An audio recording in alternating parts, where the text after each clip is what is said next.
It's all being recorded, so be careful what you're doing over there. Welcome to the Cutting Room Podcast, brought to you by 7 Videos and me, Paul Sherwood. Each week we'll be cutting through the things that you want to know about video marketing. 7 Videos have been going for nearly 10 years now, and over that time we've had many achievements but also learnt a lot of things along the way. This podcast is an opportunity for us to share all that knowledge and all that experience with you. Each episode is going to focus on a different topic, concluding with our 7 top tips that you can start to put into action in your business. As with all podcasts out there, you know the drill. If you think it's any good, don't forget to give us a follow and keep up to date on when the next episode drops. Hello and welcome to episode 8 of the Cutting Room. And this week we're talking all about how to build long-term client relationships. I'm Paul Sherwood, one of the founders here at 7 Videos, and I'm joined again by Jake, one of our producers. Hi Jake. Hi Paul, how are you doing? I'm very well. How are you getting on? Not so bad, not so bad. Ready to rock? Always. Good lad. And we've got a new guest this week. So for the first week, we're delighted to be joined by Michael, our client success manager. Michael, how are we doing? Good, thank you. How are you doing? Very good, very good. How are you feeling about your first podcast experience? Positive, excited, looking forward to it. All the good things. Brilliant. You can maybe jot down a few of them words, Jake. Yours has always been like, not bad, I'm all right. I'm going to be getting replaced. My intros aren't good enough. We've got yin and yang sort of either side there. Enthusiasm is lacking. So cool, right. Well, yeah, for those watching on video will have noticed we're actually in a different room. So the walls are quite thin here. So from an audio point of view, you may have to just kind of bear with us because there may be the odd sort of sounds or leaves rustling in the background. So this week, we're obviously talking about building long-term client relationships. Michael, with your role at 7, you're quite integral to that part of it. And so we thought it'd be good to get you involved and get some of your insight as well as Jake's usual insight. So I guess to kick us off, when you're looking to build these long-term relationships, it's all about building trust, right? And you know, how do you go about doing that? Yeah, definitely. I think when you're building trust, if you think about sort of a client relationship, it's like relationships like your friendships. I think that's all based on trust. So if like you really want to be delivering things sort of as and when you say you will, I think part of that, especially when we're going into production side of things, is sort of if things aren't possible in the timeframes that the client wants them, then you should be pushing back and saying, no, we can't do that. But if they are, then obviously get on with it. It's not people pleasing, is it, right? And I think it's letting them know what you can do and what's realistic, and people appreciate honesty, don't they? And I think as long as you're upfront with people at the start of a particular project, then people get that, right? Yeah, I mean, when you're talking about working with customers, there's always when they're spending money with you, and if they don't trust you, then you're not going to kind of get past the first kind of 1 or 2 jobs, in which case the client relationship doesn't really exist. Yeah, we had a really good example of this years ago when we first started out. We did a project for quite a large international brewery, and their head of marketing for Europe had come over from Amsterdam. We did a shoot for them. We messed up the audio, and we had 2 options really. It was like, well, we could have just given them this crap, and I'm going back probably 8-9 years ago when we did this, or we just say, look, you know, we messed that up. I'm sorry. We're going to have to reshoot it. And we did. We got back the next day, and our thing was that, yeah, they're always going to remember what a bad video it was, but if we can improve that experience slightly and give them a good video and good outcome, they're going to remember that more. Absolutely. And if, you know, it's in the industry that we're in, video it can be quite sort of subjective to people, and with that being said, you're never going to get 100% of the videos, that you're not going to hit on 100% of them, but what you can do every single time is make sure that you react in the right way. And I think that is as valuable to a client than actually producing a good quality video. Yeah, but also I think you do need to deliver high quality work as well when you are building. You can't keep making mistakes all the way along. You do need to be making something that. Holding our hands up again. Holding hands up again. We do make good quality work. Yeah. But I think you also need to be sort of meeting clients' expectations and exceeding them all the way through. So yeah.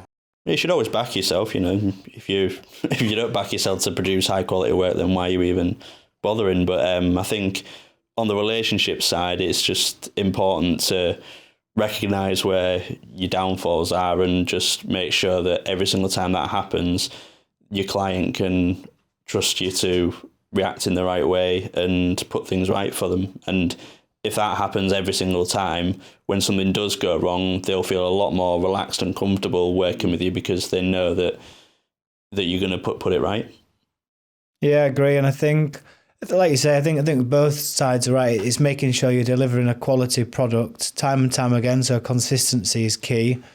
And in those times when you're unable to deliver that consistently, whether it's a service issue or product issue or whatever it is, as long as you're being honest and upfront with your clients about that. We've had instances where a project hasn't gone as well, but how we've reacted to that project has, everybody has projects that don't go well. It's how you react to them that clients are going to remember. And if you just hold your hands up and say, well, we've done everything we can do, that's over to you, they're not going to be coming back to you. But if you can show, well, yeah, sorry, that part of it's not gone how we would have liked, we will do everything we can to resolve it at our expense.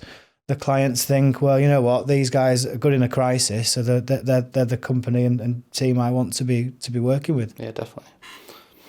What else do we think kind of improves on that client relationship? I think being responsive to clients is always a plus. I think if you've got a long-standing client and they're coming to you with a question, especially if it's needed sort of an immediate response from you, you need to get back to them as quickly as possible. I think it was the sales training we're doing. Basically, you lose people within sort of the first sort of hour of not responding to them. So you do need to get back to them as quickly as possible. If that's sort of giving them a call or just responded immediately to an email or saying, I will get back to you at this point, then that is always sort of going to be a plus point for you. I think from a new business perspective as well, like if you're searching for a new company and you get in touch with a company and they come back to you straight away and they're on with it, you kind of stop looking. Whereas if you send an email or leave a voicemail for somebody and then they don't come back to you for an hour, a couple of hours, you're still Googling and you're still reaching out to your network to find a supplier that can do that. So the sooner that you respond, the more likely you are to win that business as well. Yeah, definitely. I know for when I'm looking for suppliers to sort of help with things at work, that when you're putting out sort of 3 different quotes, it's generally sort of the one that comes back the quickest or is the most responsive is generally the one that you go with. And they tend to be the best because they do have that ethos of getting things, of responding quickly. Because it's a big thing about we talk about from a customer service or customer experience perspective. Is like it's just being aware of what's going on at every single point, and that's right at the start from the sales journey as well. And I guess it can be applied for when you're dealing with existing clients as well. It's just making sure that they know that if they need you and they need something quickly, that you're going to be on it, and you're not going to be, oh, well, I've emailed them, but they'll be in touch in the next couple of days, because by that point momentum's gone. Yeah, definitely. And I think sort of the problem's probably been alleviated at their side. I think problems come and go quite quickly. But if you can get back to them and sort of solve it for them, then that's going to put you in good stead against sort of anyone else who they might be dealing with. Yeah, it works both ways as well. Like the customers that I work with with us, like the ones that do respond to me very quickly are the ones that I tend to have, well, obviously have a lot more communication with. And if I need to kind of work out an issue with a particular project, if a client isn't very responsive, I'm maybe more likely to just think, it's going to be too much hassle to try and get the answer out of them. I'll try and do it myself. But the ones that I do have regular communication with, I'll just fire them email. I'll know that they'll respond quickly. And I just have so much better working relationship with them. Yeah, I think it's knowing how people like to communicate as well. I think if you know that someone who doesn't particularly respond quickly on an email is actually much more responsive on a phone call, then just give them a ring. It's mixing that up as well. And we speak about it quite a bit because, people in corporate companies, they'll get 200, 300 emails a day. That your email is just in a sea of noise for them. Whereas for the smaller businesses, they might get, 20 emails a day and they're much more likely to respond to you. So it's finding out and understanding how, like you say, how clients do, and it's trying different things. We've just sent the odd text message, WhatsApp, just trying different methods of communicate. I mean, there is a limit. Don't go knocking on the door and saying what's going on with this. But it's probably being tempting at times. Yeah. Essentially, you just want them to feel like without hesitation they can just ask you a question, send you an email or a call or whatever, and you'll get back to them immediately. And it just relieves that kind of any sort of stress or anxiety they might have about the issue that they've got. When they've dealt with you a lot as well, there's that trust there that they know that you're on with it in the background, even if there's not an immediate response. But just going back and saying, like, I'm on with it, even if you've not got the full picture at that time, is generally sort of the best way to go. Yeah, it's all you need to do is just a little message. So, got your message, leave it with me. It's just to let someone know, right, well, they've acknowledged it, they've got it. They might not be able to do anything for 2 weeks, but or whatever it is, got your message, going to speak with the team, I'll be in touch early part of next week. Just thinks, right, they're on with it. I can tick that off my list and I can crack on with sort of the next thing. And I think it's all about understanding your clients as well. And I think, with some of the larger clients that we work with, they work with much shorter deadlines than what maybe an ideal video project would be. But because we understand them and understand, what do they need from us? Well, they're wanting to look good to their superiors to make their way through their business and to get promoted, and, understanding how we can help them doing that is by knowing that if a project lands on their lap, and we can do it in the time frame that they need us to, then they're going to keep coming back to us. Yeah, I think you would need to be really clear and sort of setting sort of timelines and guidelines with them as well. Sort of saying, doing what you'll do when you say you will, I think is like a key thing that we talk about. But I think doing that. Nicely dropping in one of the values there as well. Yeah. I couldn't remember the last bit of it. It is a bit wordy, but 6 words of it, we all know the context of it. So while we're obviously being as responsive as we can be, how important do we think sort of listening to what the clients are saying is in this? I think it's really important, sort of listening to clients. I think sort of understanding what they want and what they need from it, and sort of really getting to sort of the key message.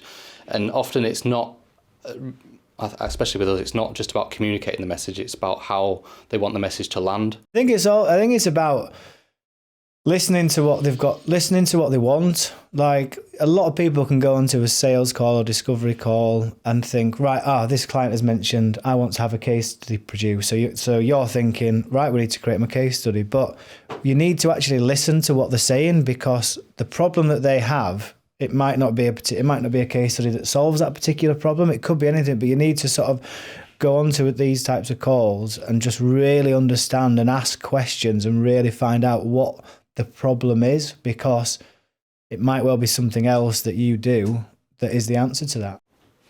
Yeah, a lot of the time I get onto call, or I get an email in my inbox and I think, there's the brief, and I think, well, it'd be good for this type of project. And then by the time you get to have a call with them, you think by the end of it, actually it's a completely different project, which it worked much better in this particular way than it has when you originally thought about it. And they're a lot less experienced in what we do. Generally speaking, our clients tend to work in, say, a marketing department of a company, and video is one sometimes quite small area of everything that they're doing, whereas here it's what we do. So we can offer advice and let people know, we're the experts in this field, and people, they don't always necessarily know. They might think what they want is, but it's not necessarily always the right thing for them. I mean, the most important thing in the whole transaction is what the client thinks at the end of the day. And, even if you absolutely hate the video that you've provided, but they absolutely love it and it achieves everything they wanted to, it doesn't generally go like that, but really that would still be a success. So really it's not about what you think and what you think you should be saying. It's more about what they think and the objectives they have. So you should definitely be listening more than you're kind of projecting onto them. I think if you're speaking with a lot of clients from the same business, then sort of if you're having lots of regular conversations, then it's really good to sort of tie things together for people, especially at a larger business when you don't know who's speaking to who. I think if you know something that's going on within that company that your client that you're speaking to directly might not know, then sort of sharing that information and sort of joining the dots for them is where you're going to really add value as well. You can make the mistake of being too bullish in it all as well. We're all creatives, and we all got into this industry for that reason. So we've got a lot of ideas of what the kind of projects we want to work on, and sometimes you can walk into a project and think, oh, it'd be really great to do this. This is kind of my aspiration to do that kind of video, but you need to be careful because you may be completely missing the point with what the client's wanting to do. Have you had an experience of that? Have you sort of gone and thought you wanted to do something with one particular project? I've had to check myself a few times, kind of take a step back. Before you wrecked yourself. Yeah, that's it. But no, sometimes you do. Your imagination runs wild, and you just have to take a step back and sort of reevaluate, the objectives of this. And I think that's something that me personally, I've developed a little more as I've got more experienced, is taking that step back and seeing things, seeing the whole picture. So yeah, I think it's important to make sure you're keeping yourself in check.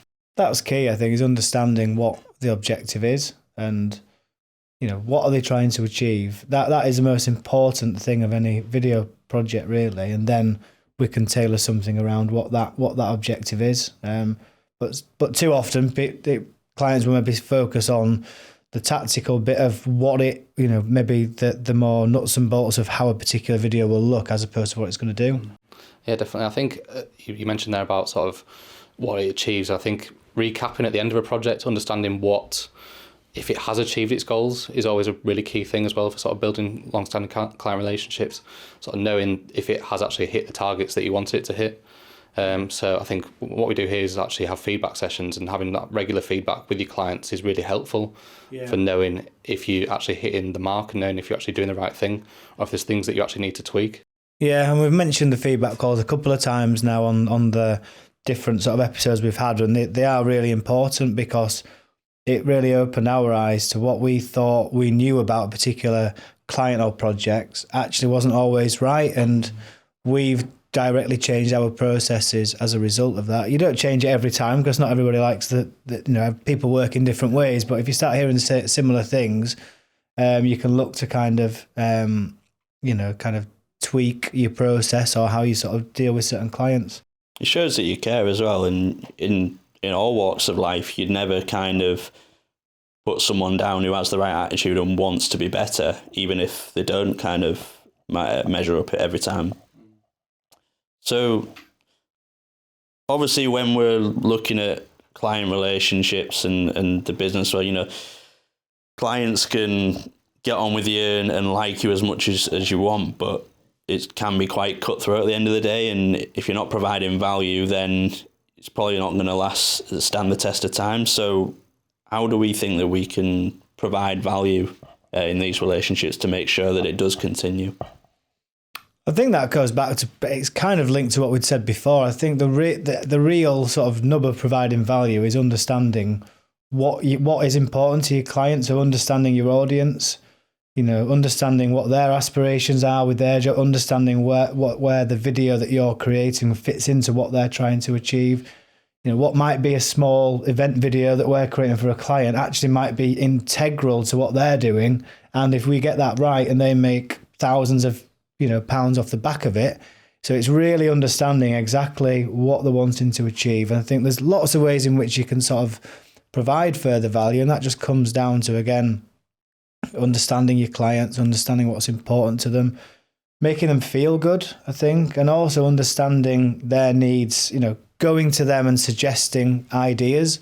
A big thing for me when we've worked with suppliers is it's great when some of them come to me and say, I've thought of this great idea for Seven. Why don't you think about this? I'm like, oh, that's brilliant. They get me, they get the company, they understand what we're trying to achieve. And that's what we're trying to do more and more so with clients. Yeah, and I think generally it's not something you immediately require as well. It's just something that sort of puts the thought in your head to think, actually, this could be a really big thing, or something that generates a bit more of an idea for you as well, which is always really nice. And I think sort of sharing examples of things is sort of really key to that, even if they're not things that you've directly done, but things that you've seen sort of in the general sphere of whatever your client is doing. I think if you place in that kind of at the top of your priorities to ensure that your clients do get value out of this rather than you making a ton of cash, like sometimes taking a bit of a, maybe offering them a cheaper option, obviously you're not going to make as much on it, but at the same time, if that gives them a loads more value, you're probably going to get yourself another 3 or 4 projects potentially off the back of it, because you kind of have that trust. I mean, I know I always trust the car garage that I go to, because they've quite often... so they're quite a lot as well, by the sounds of it. You've had quite a few... I'm on, is this a good example or a bad example? No, it is a good example. You're a loyal customer because you keep giving them money. I'm on a Christmas card list. But I go to them, and then there quite a few times they've said, "Oh, you don't actually need that doing." I've come to them and said, "Oh, I need 3 new tyres," and they've said, "No, you only actually need 1." Yeah. Obviously, eventually, I'm going to need more tyres, and I will go to them, because you just kind of, it breaks that stigma of like, oh, they just want a load of money out of me, everything's fake, whereas like you can see that they've tried to give you extra value. So that for me, it was a big thing. That long-term approach, which can be difficult in a sales environment when, you know, you're chasing targets and, you know, you needed to hit numbers. It can be difficult to maintain that balance between suggesting the best options and sort of achieving the numbers that you want to achieve as well. So it is always difficult, but ultimately it's putting the client first, and, you know, they're going to, like you mentioned there, they're going to come back time and time again if you give them what they need, not always what they want. Yeah, I think as well, if you sort of offering something that is sort of a lesser value and saying this is how to use it, or this is sort of an idea of how to use it, or here's sort of an add-on for it. That's another way of sort of adding an extra bit of value. Sort of saying, say with the socials for the podcast, we do one big long one and then sort of reduce it down to smaller cuts, which you get a lot more use out of it. So you can do that with sort of a lesser size product. Yeah, it's similar with like case studies as well. Again, we've touched on this in a previous episode, but, you know, we can create a case study on site for $4,000, or we can film one remotely for 1,500 quid, and it's giving clients the option to do both, and say, look, it's always about understanding budgets as well. That's really important, and saying, look, we can work within different budgets. We want to know how we can deliver the most value. I think value isn't always cost led either. I think value is sometimes sort of like what you get for that value. Sort of like if it's a lot of content versus sort of one big long video that's expensive, you get sort of a lot of content from one video that's then cut down into lots of shorter pieces. It's sort of, it's the amount you get for it. Yeah, I think one thing that's always intrigued me a little bit is how, you know, you guys have a nurture sequence that you take all of our clients through. It's not something I've ever been kind of involved in. So what's involved in that whole sort of nurture sequence, and how do you nurture those relationships? It's kind of twofold. I think in terms of nurture sequences for sort of new clients, that's kind of a really good way to demonstrate to your target audience that you understand them. I think, again, I used it in a previous podcast as an example with the business mentor we work with. I went into a nurture sequence that he did, and I got about 4 or 5 emails, and they were all directly speaking to me as a business owner, what my problems were. And I was like, this guy's speaking to me. I need to work with him.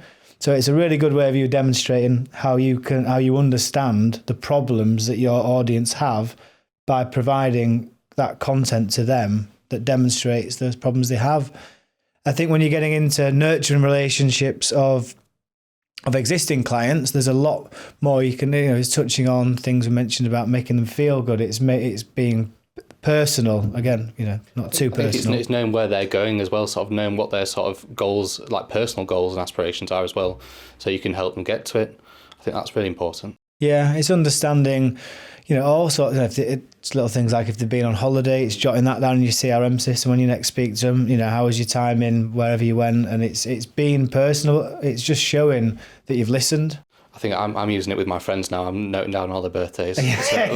Sending them wine on Amazon. Another thing that's always I've always wondered is, I know for when I'm reading through my emails and I see like an email from a company like checking in saying, "Oh, are you wanting to do anything else like this or that?" And then I just think, I know I'm definitely in their nurture sequence, and they're just sending these emails, and sometimes it just does feel a little like A bit salesy, a bit pushy. yeah, a bit a salesy, annoying. So how do you sort of make sure that isn't how it's coming across?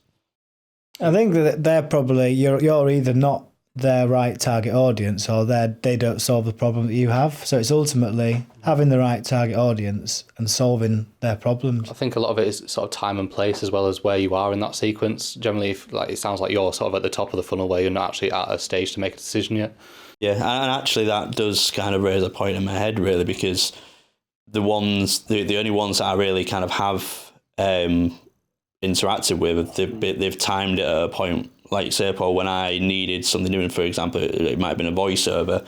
At the time, I was looking for a voiceover artist. Someone's sent me their show reel and said, "Oh, let me know if you need any help." And I'm like, "I do need help." So I went to them, and they were there. So that's a really good point. It's keeping front and centre of mind as well. And I think that's really important. So moving on to, again, getting into the sort of the client relationship side of things, one of the things we were chatting about was sort of being flexible as well in your approach. And I think, we've had instances where we've had to, Michael, yourself used to be sort of our production manager. So there's a lot of flexibility involved there when, filming dates were being pushed back, or, things happen that are out of your control. It's all about how, it's quite easy to, I know when I used to do the role, I used to get quite frustrated. Did say that, probably wasn't well suited for it. But it's easy to get frustrated, but you understand these things are out of your control. So how important is it to be flexible at times like that? I think it's really important, especially if it's something outside the client's control as well. Because generally a lot of the time, if you're working, say, with a case study, it's their client's client. Yeah, They're sort of the ones that are sort of changing things. And I think as long as your client knows the repercussions of changing things, and as long as you're clear and honest, again, it goes back to being honest and being trustworthy with it, then generally it's fine, as long as you're sort of communicating what could happen as a result of that change. I think actually sort of being responsive and actually making the change for them, and sort of just working through the different options that they have is always really helpful. Yeah, you mean you wouldn't entertain any relationship in life that was completely on their terms and there was no flexibility, no kind of compromise. And again, I guess it works within this industry as well. Definitely does. I think because you've built up that trust and you built up that relationship with them, then they do trust you and they do understand where you're coming from a lot of the time. But it is really important to be flexible and actually offer a solution for what they need. Yeah, it's that teamwork, being on who's on your team and being, like you say, it goes kind of both ways. And, things we've also discussed about is like celebrating client successes and how important that is. And what kind of things can people be doing to help to celebrate the clients? I guess it's that attitude of when one wins, everyone wins. Yeah. I like that. I think like that, yeah. There you go. Jot that one down. Yeah. It will be now. Yeah. I think you prove, if you prove yourself through their success, or you back their success, that's always really helpful. And sort of you're genuine at that point. You're being genuine. You're sort of sharing. If you're sharing that sort of with your network, saying our client has done this, and it's not really like a humble brag. It's not you saying they've done it because of us. They've done it because they came to us with the idea and we've delivered it. But actually celebrating that success with them will make them feel more valued as a customer. Yeah, it's showing you care, isn't it? And that can be something as little as something that's they might have achieved record numbers for a particular quarter, and you just bob them a quick email and say, great to see that, good job. That just makes them feel good. Or it might be they might be getting married or something on a personal level, and you just send them a little gift to say congratulations, here's something to celebrate. And from a business point of view as well, you should be wanting to work with successful businesses. So you should, why wouldn't you be happy and celebrate that? Yeah, I think it's all about, I think that's quite a nice place to end that for this week, really. I feel like we kind of covered a lot of sort of good things in there around sort of building client relationships. We're happy with what we've covered there. Are you happier than you were at the start? Huh? Yeah. I was happy all throughout, mate. Yeah. No, I'm happy with that. That's good. Good, so Thank you we're for all having me. happy. No, Yeah. thank you for joining. And thanks to you for watching and tuning in for this week's episode of The Cutting Room. So as ever, we're going to finish on the 7 key takeaways for you to action and put into place in your business. So number 1, establish trust. And do this by being honest and consistent. Number 2, be responsive to your clients. Do what you say when you say you're going to do it. Number 3, listen to your clients. Sounds quite simple, but understand what's really important to them. Number 4, make sure you're providing value. Number 5, nurture relationships with those clients. Make them feel good. Number 6, be flexible. And number 7, make sure that you celebrate their successes. Thanks again for tuning in. If you liked it, as ever, give us a like, give us a share, rate it, whatever you need to do. It's all much appreciated. Thanks for tuning in, and we look forward to seeing you again in another episode of The Cutting Room.